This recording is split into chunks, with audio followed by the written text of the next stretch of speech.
The BSA Bantam 350 looks like a direct response to the Royal Enfield Hunter 350. Can the new kid in town sit at the big boys' table? The new Bantam 350 is aimed squarely at the Royal Enfield Hunter 350, and it's not being subtle about it. Both bikes are retro-styled, single-cylinder, beginner-friendly machines designed to be easygoing, affordable, and cool without trying too hard. And both have deep British roots now backed by major Indian players with global ambitions. BSA, once the biggest motorcycle manufacturer in the world, faded into obscurity decades ago. But now, under Mahindra's Classic Legends banner, it's getting a second life, right as Royal Enfield is enjoying its global resurgence. Enfield already owns a chunk of the lightweight retro space, especially with the Hunter 350, which has been a hit for urban riders in markets like India and the UK. The name isn't just nostalgia bait. Bantam comes from a breed of small but feisty chickens, often associated with agility and scrappiness. That same name can also be found in boxing, where bantamweight fighters are light but quick and dangerous. BSA's original Bantam, launched in 1948, was a no-frills two-stroke commuter bike that got people moving after the war. It was cheap, approachable, and absolutely everywhere in post-war Britain.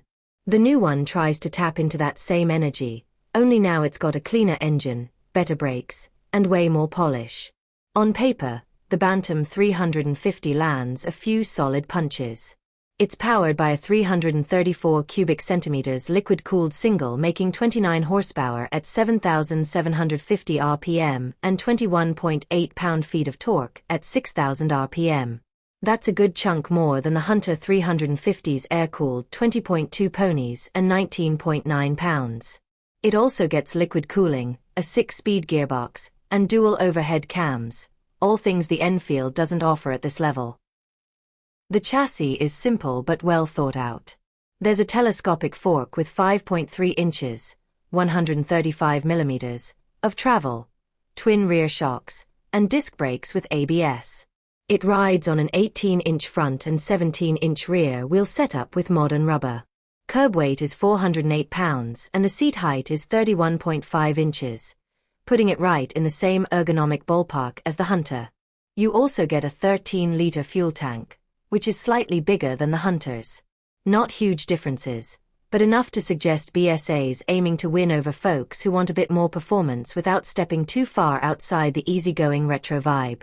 Up until now, Royal Enfield has had this part of the market almost to itself.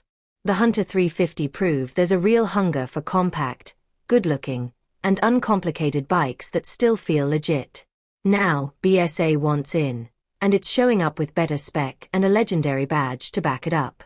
Does the new Bantam actually live up to the name? On paper, yes. It's lightish, it's scrappy, and it's got a bit more punch than the current champ. But it still keeps things simple, rideable, and friendly for new or returning riders. At £3,499, about $4,500, it's priced to compete. And if BSA can nail quality and availability, this little fighter might just land a few jabs where it counts.